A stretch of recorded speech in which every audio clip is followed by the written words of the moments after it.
What's up, my ninjas?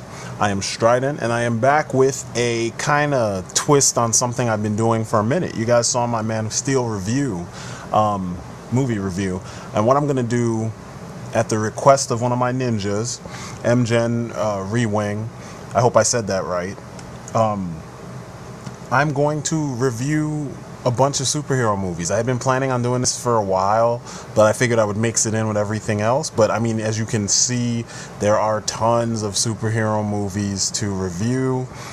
I could probably go on forever. I mean, it seems like almost overnight this became a new genre of film, and there's been a lot of good ones, bad ones, in between ones, and shit, I mean, I got time to cover all of them eventually, you know. But the proposed superhero movie that I was asked to review at some point, or series that I was asked to review, is it's kind of controversial for me because growing up I was a fan of this particular comic up to a point. It's one of the more popular comics from the 90s. It's by a director that I absolutely cannot stand. I think I've seen one movie that he did that I actually enjoyed, and everything else he's done, butchered, whatever. If it always feels like it's cinematic, it's a cinematic crime watching things this guy does, especially when it regards comics, because this particular individual, he does not have the imagination or the confidence or belief in the material to actually make this stuff work. And it's frustrating that he keeps getting work, especially working on these particular characters. Now, the characters I'm talking about are none other than the X-Men. Man, growing up, the X-Men were like the shit for me because, you know, it's the story of misunderstood people trying to find their way in society. They took all that cool stuff and gave us the cinematic abortion, in my opinion, that is X-Men. Now, some people like to credit this movie as the beginning of the, Marvel's movie takeover and whatnot. You know, this is where all the Marvel movies owe their stuff. You know, they owe their birth to Bryan Singer and X-Men. But realistically, they owe it to Blade, which came out, I want to say, 2 years earlier. Now, it always pissed me off when I watch reviewers talk about Marvel movies and all that shit, and they always omit Blade. They always try to say X-Men was the first one, and I get it, he's black and you guys want to do that shit, but if it weren't for Blade, Marvel couldn't have done X-Men, and it definitely couldn't have gone on to do all the rest of the quality shit and the bad shit that they've done. Now, X-Men as a film is it's strange to me because you see the poster, then you go back and you look at what the comics were like back in those days, and the movie does not reflect what the comics were like.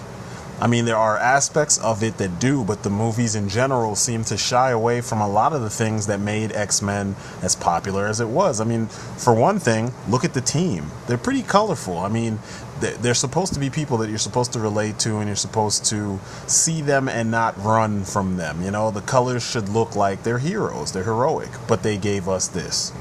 They're all in fucking dominatrix outfits, black leather.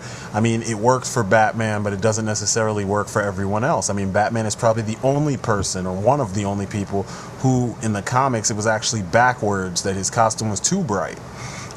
Professor X lost his hover chair, which was awesome in the comics because he was supposed to be this man of science. He was so smart, and he tinkered with things, you know what I mean? And he worked with people that were even smarter. Instead, they dumbed it down and gave him a wheelchair with fucking X rims on it. I'm like, are you fucking kidding me? You could have even just made it look a little bit more modern and sleek, as I did in this sketch here. The elements from the original are still there, but it just looks a little bit more like something out of, I don't know, a sci-fi oriented television show, and X-Men is very sci-fi, but you know what? Fuck it. I'm not even going to focus too much on that particular part. And this is just the level of butchery, in my opinion, that the film kind of does to some of the original characters. And it's almost as bad as X-Men First Class. This is just like a couple steps better than X-Men First Class, because at least some of the characters, or the majority of the characters, are pretty close in personality and tone to who they're supposed to be in the comics. Some of them. Whereas in X-Men First Class, they missed the mark on 90% of the characters from the timeline on.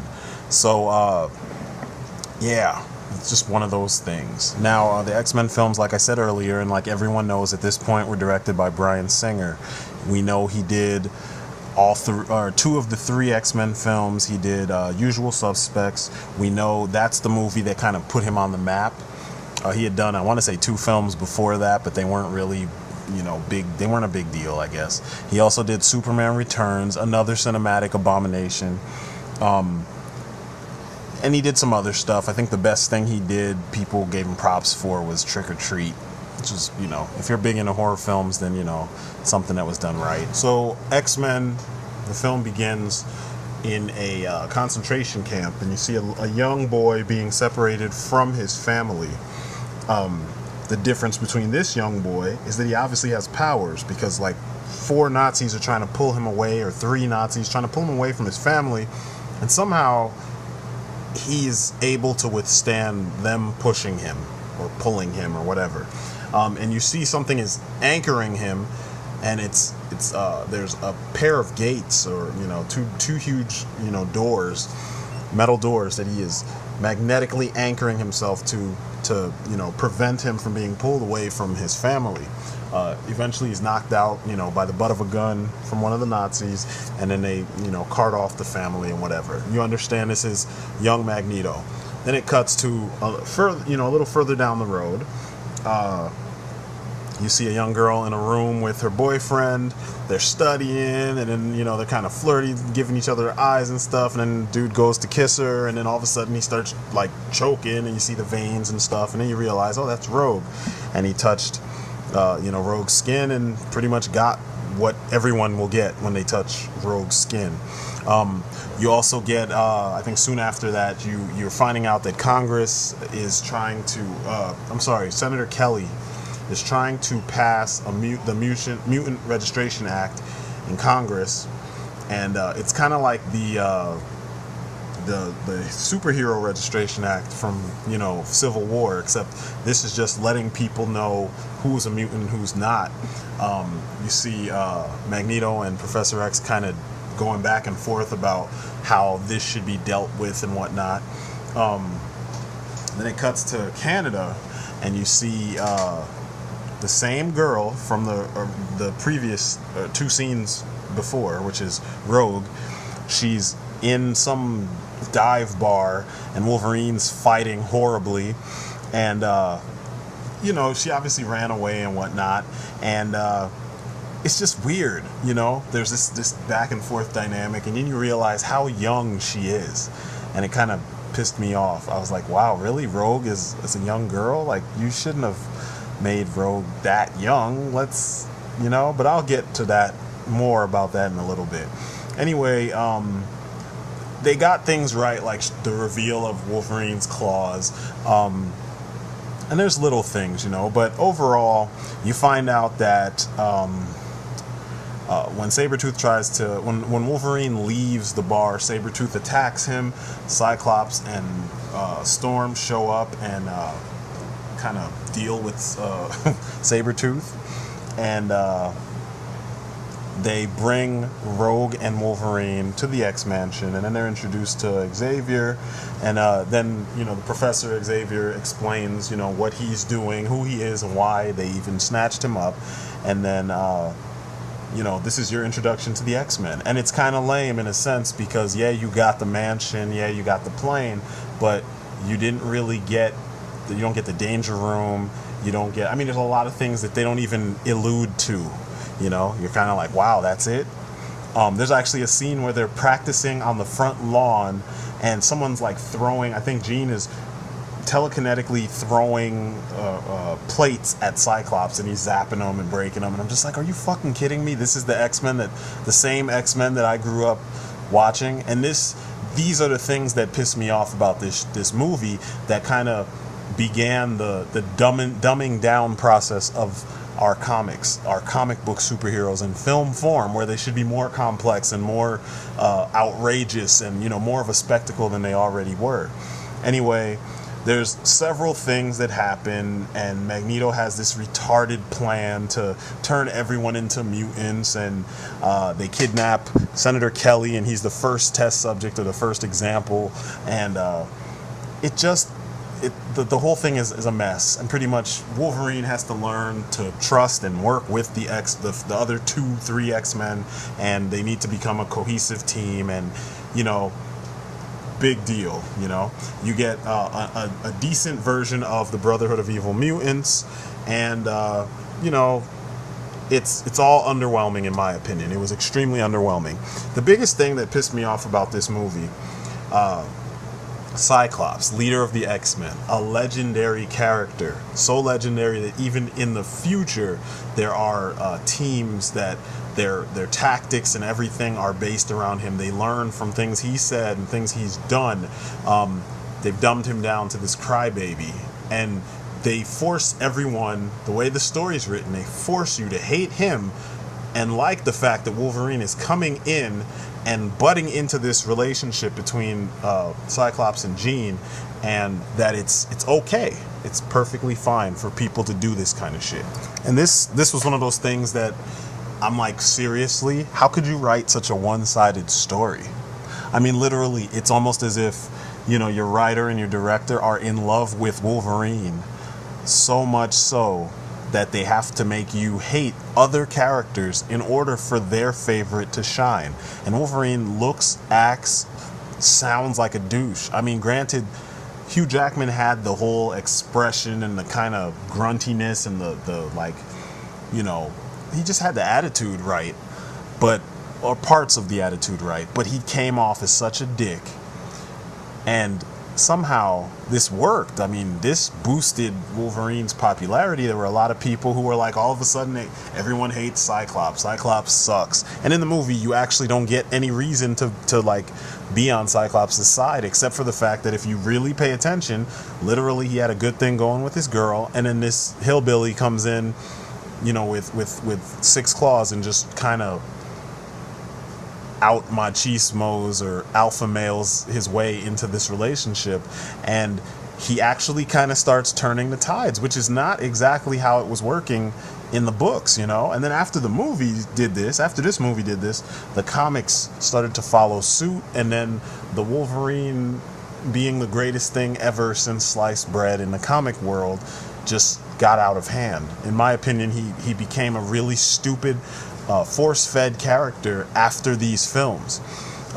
So yeah, Cyclops got downplayed. And I'm talking like, this is the same Cyclops who, when he lost his powers shortly after coming back from the whole issue with him being one of the Horsemen and dying and blah, blah, blah, he fought all the new recruits blind and beat them without use of his powers. And they were all using theirs.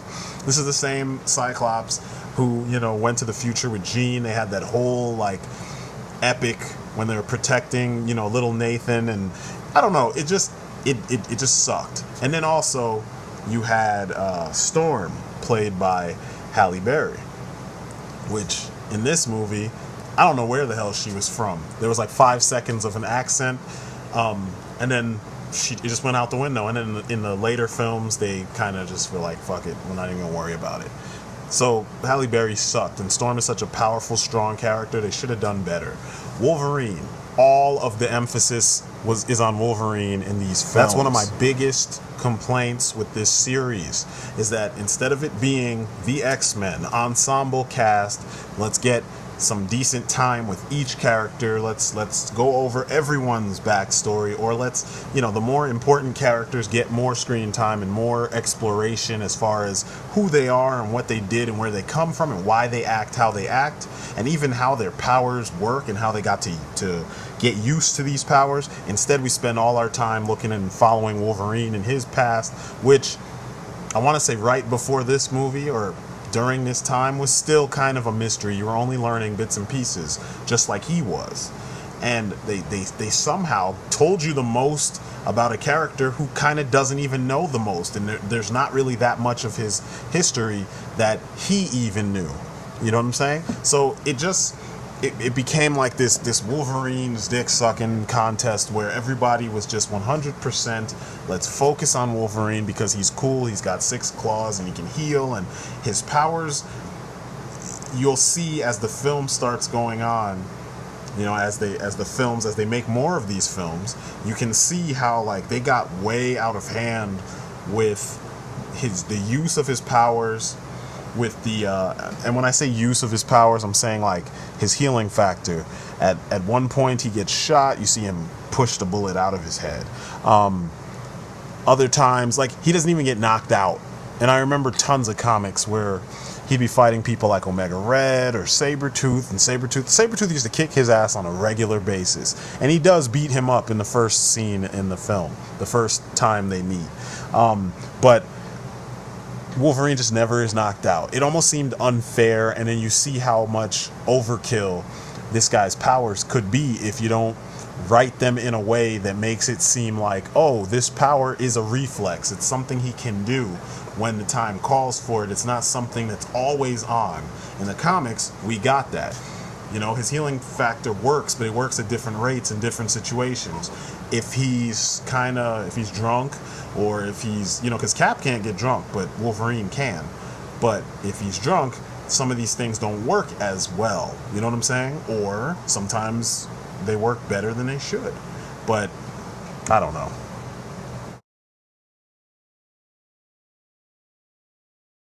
Yeah, the show overall, though, it just seems to be Wolverine's show. I mean, look at him. This was before before Hugh Jackman got all roided up and his neck disappeared and veins and muscles were popping out of everywhere. I mean, essentially it was like they were grooming Hugh Jackman to be a big star and using Wolverine as the vehicle to do it. So it should have just been called Wolverine, or Wolverine and the X-Men or something, because that's all they gave a shit about. Everyone else is on the back burner. Which brings me to this woman. So a lot of the plot focuses on this paternal relationship, the semi-paternal relationship between Wolverine and Rogue, who in this film for some reason is like a teenager. You know what I mean? Like, she's either in like about senior in high school age, I want to say, like, you know, 17, 18, something like that, or 16, 17, maybe 18, like she's just about to get into college. And I don't understand why they needed to do that. You know what I mean? She has a good backstory. Rogue is an interesting character, and when we meet Rogue, even in the comics, she was an adult. But anyway, there's this big back and forth between Wolverine and Marie, who you later on takes the name Rogue, and you know, he's trying to be the I don't know how to describe this properly without sounding just, I mean, as you can tell, I hate this movie. It's no surprise, I fucking hate this movie. I hated it when I saw it the first time, and I still hate it now. But there's this like father-daughter relationship. There's this push for Wolverine to be the example to her, to teach her how to be her own person and to, you know, make better decisions. And I'm like, I know Wolverine in several stories he would tend to play that kind of a role for people in a roundabout kind of way, but it wasn't so like heavy-handed about forcing him to be Rogue's surrogate father. I mean, this guy, especially from the shit they show you in the film, he's in no condition to play the role of father to anyone. You know, I made fun of the newer X-Men books where Wolverine started his own school, and I'm like, you know, what parent would willingly say, you know, oh, my kid's a mutant, I'm scared, I'm gonna send him to the school that Wolverine is in charge of? Like, are you fucking kidding me? Like, at this point, I'm pretty sure most people know Wolverine kills people. You can look at him and you can tell it. I mean, it's not rocket science, and they keep pushing for you to, like, he's telling her to make good choices, but then on the flip side, he's turning around and trying to wreck someone else's relationship because he has a thing for redheads, you know? And they never even really explain that in the 3 films. They explain it in Origins, just a little bit. I don't know. Rogue was poorly handled. She seemed so whiny and mopey, and this is a character who was beautiful, she was intelligent, and she was so headstrong. And I mean, it's so strange when you grew up reading this. Even if you watch the 90s cartoon, you get this. She's one of those tough as nails Southern belles who she can beat the shit out of you, but she's going to be polite while she does it. And you're going to be like, damn, okay, yeah, go ahead, beat my ass. I don't care. If you say it like that, you can do whatever the hell you want. I mean, this is the Rogue that many of us grew up with, you know, or some version of this. I know this is from Extreme X-Men, that's why she's wearing the red and black, but this is the image of Rogue. You know what I mean? Look at all that woman, but we got this instead. It's like, what? Why would you deliberately dumb down something that was so well done to begin with? You know what I mean?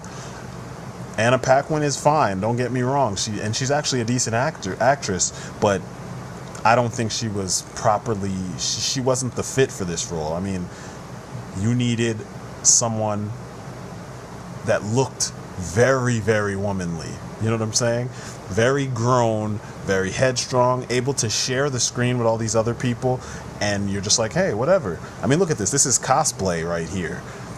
And that's another thing that I'll get to in a little bit, but the costuming, it's like, seriously?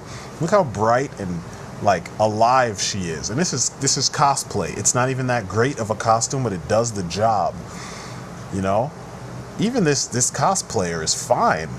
And you give us, you know, you take all this away and you give us Anna Paquin in all black, moping around, pouting, you know, looking all underdeveloped in comparison to what the character is supposed to be like. And then you put her in a role which a lot of people, I don't know if people even give a shit, because this is one of those things that it pissed me off. If you watch the 90s show, there's a certain character in there that plays this role, and her name is Jubilee.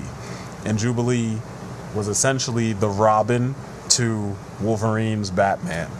She was Wolverine's kind of conscience. She was the thing that tempered him from being this complete cold-blooded, just straight-up mass, well, continuing that straight-up cold-blooded mass murdering kind of way that he used to have when he was just pure, you know, Weapon X driven. You know what I'm saying?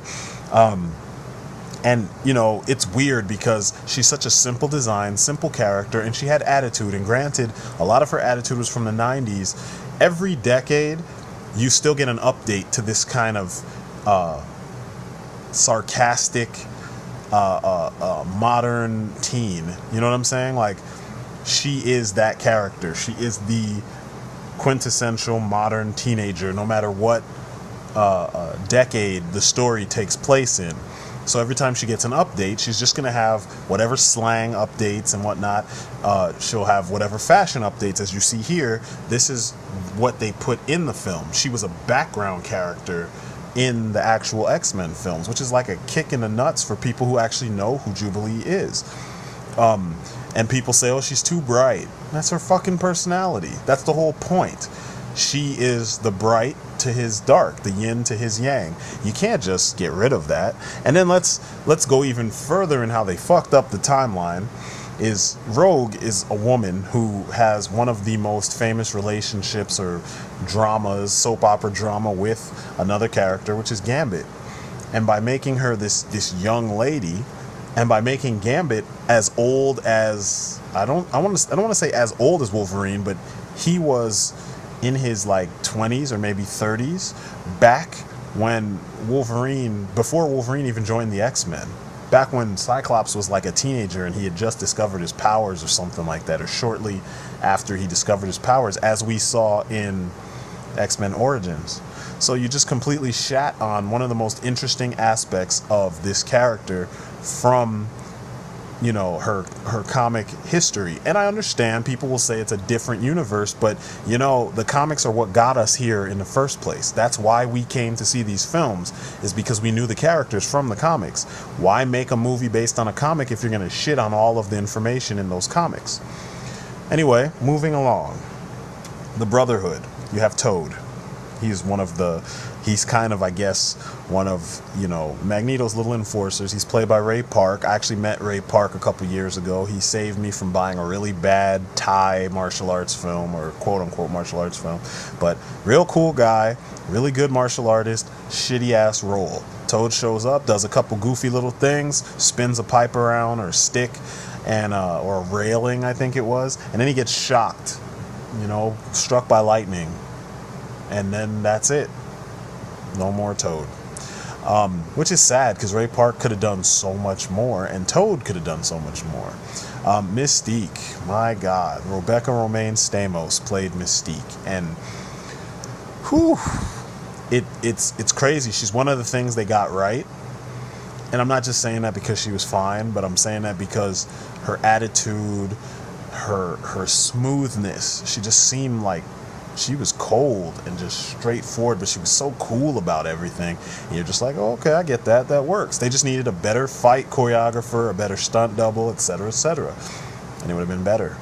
But I liked her. Sabretooth. I really liked Sabretooth. He looked the part. It's just they didn't give him anything to do. And this was the mindless idiot Sabretooth, not the cold-blooded serial killer, you know, hunt Wolverine to the ends of the earth Sabretooth, like what we got in the old cartoon, like the Sabretooth that would show up on Wolverine's birthday just to whoop his ass and remind him that there's someone else out there just as bad as he is, if not worse. I mean, there's so much with Sabretooth that they just got rid of it. Now, the best part of these films, in my opinion, you know, some people will say it's Wolverine. For me, it's always been Sir Ian McKellen as Magneto. This dude makes you buy that Magneto is the threat that he is. Even in this movie where his scheme was just so stupid. I mean, granted, there probably was a book out there where that was the case. Still, it was so fucking stupid. I was like, are you fucking kidding me? Really? You're going to turn everyone into mutants? Isn't that the same thing that the Lizard did in Amazing Spider-Man? And it just was one of those generic Saturday morning cartoon plots that just seemed so stupid and so like, no, you're trying to make this more realistic, but then you pull this plot out of your ass. You know what I mean? Like, no. But even in this film, you still bought whatever Magneto was saying. Whatever he was selling, you were buying, because Ian McKellen is extremely convincing. He's an insanely good actor. Easily one of the best parts of the film, in my opinion. And he pulled off this costume with this, like, confidence and flair that you believed that Magneto would be like this. You believe this old man could be this convicted and run around and do the things that you saw him doing, and you wouldn't question it, you know? He even made the way Magneto uses his powers, he made that look cool.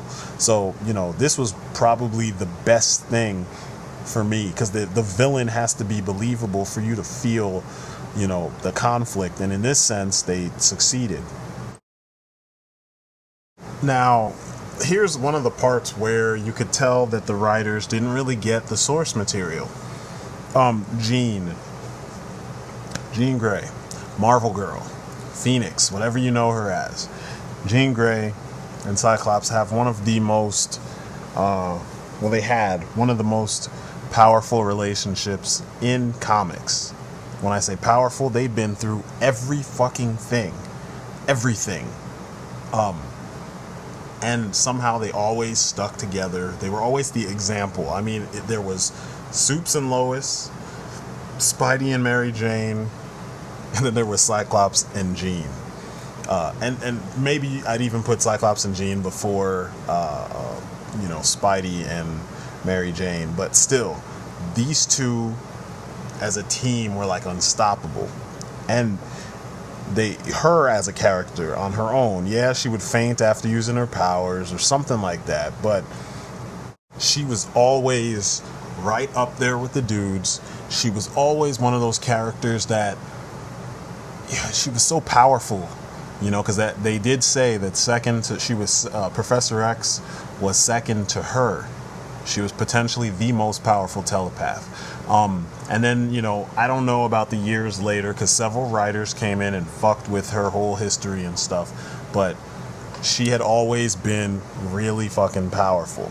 And it's just strange to me that somehow all these things got downplayed, you know. No one dealt with the fact that, you know, having this much power, she has to be in really seriously insane control of her emotions, and, you know, she has to be extremely focused, you know, almost zen-like. And they didn't even take those things and increase that to make her more interesting. Instead, she was just this almost throwaway character. She had like no personality. She had no mind of her own, really. The only thing she had a mind of her own was that she wanted to hump Wolverine. And she was kind of, I won't say quick, because they did show that she kind of resisted him, but she was like a really poorly done soap opera character, which was poor. It's not cool for such a strong character, in a sense. Granted, there have been lapses with the way that she's been written. They should have tried harder to make her feel like a complete person and not just this thing that Cyclops and Wolverine are going to fight over, like good old alpha male stereotypes. You know what I'm saying? Like, I hated watching the dynamic between the three of them. It just wasn't interesting. You know, at least there was a little bit of respect for Jean, even in the cartoon, when it came to that aspect of their relationship. Boo to them on that. So, you know that later on, we would get movies like X-Men First Class, you know, where they would butcher this even more. And Bryan Singer wasn't, you know, responsible for that. He wasn't responsible for X-Men First Class or X-Men 3, actually. I think he was working on Superman Returns, another turd of a film. But you just see this trend amongst these X-Men films, where even though they sometimes would make some decent points, you could see that they don't fully get the universe. They don't get the X-Men universe. They don't get how these things work. They don't even get the characters. Changes are made for no reason. Characters are omitted. Timelines are screwed with. They just don't get it. And, you know, that hurts the series as a whole. Special effects got better. This was the money shot from the first X-Men film, where Wolverine like kind of somehow manages to swing around one of the spires sticking off the crown of the Statue of Liberty and then get up to that position and then make, you know, his little mean pose. And I mean, it always looked weird for me. It looked like old PC, you know, CGI. And I don't know, it didn't do it for me, man. It didn't do it for me. Everything in Blade was like 5 billion times better. Everything, every jump, every transition, everything was better than X-Men. And X-Men still gets all the props for starting this Marvel movie takeover that, you know, we're seeing now. And I don't think it deserves it. The movie's not as good as people say. I think it's extremely overrated. I think X-Men 2 is a little bit better because they kind of dealt with a couple more characters as opposed to just focusing so hardcore on Wolverine, but it is still a Wolverine-centered story, which they needed to stop, because if you read the books, you know that's not how it works. It's just not the way it's supposed to be. And the fact that so many quote-unquote fans were so anxious to see an X-Men movie, because, you know, the X-Men movie was in, I'm 33, and when I was in 3rd grade, I read in a Wizard magazine that I think James Cameron was supposed to direct that. Now, I think I was in 4th grade in like 89, something like that, 89 or 90. It just doesn't make sense, you know, when you think about how long ago that was. So, I know people had been waiting for this movie, you know? And then when it came out, you got the movie making jokes about the subject matter, you know what I'm saying? The pre-existing subject matter, which was the comics. They made a joke about the yellow spandex, yet you would come to see that, you know, they can do spandex in superhero movies and it doesn't look stupid. You can do colors in superhero films and they don't look stupid. The costume designs were lame. They're biker outfits. Okay, fine. I get it. But that doesn't work for everybody. The X-Men are supposed to be peacekeepers. They're supposed to be the example of what mutant kind can do with humanity. They're not supposed to look like people who would do bad things to you in a dark room by yourself. You know what I'm saying? Like, there's so many missed opportunities with the direction, from characterization, from concept, from even just translating the printed page material all the way up to the, you know, the end result that was these films. The fact that they even went so far as to, in later films, eject Cyclops from the leadership position and make Wolverine the de facto leader of the fucking X-Men. Just no. You clearly don't understand the subject matter, you know? And then now, I've read, and I'm sure all of you know, they're going to make a Days of Future Past. How the fuck do you jump to that conclusion when you haven't even gotten the modern timeline right? I mean, X-Men First Class was all jacked up with people's ages and all kinds of stuff, so much so that it's like it's its own X-Men universe. You can't really even bring up the comics when you talk about it anymore, because they went to their own lengths to make their own universe. Now we're supposed to be interested. I don't know. I don't know how people could be interested. I mean, I guess the less you know about the X-Men universe, the better these films are for you as a moviegoer. But if you're like me and you actually grew up, like I literally was a kid when I started reading X-Men, I'm talking like I was spending my milk money and my lunch money on X-Men and Ghost Rider books back in the day. And I was reading, like, I've read through everything Jim Lee did in the X-Men. Everything Joe Mad did. Everything Andy Kubert and Adam Kubert did. You know, I was there. All those knockoff Jim Lee artists, I got tricked.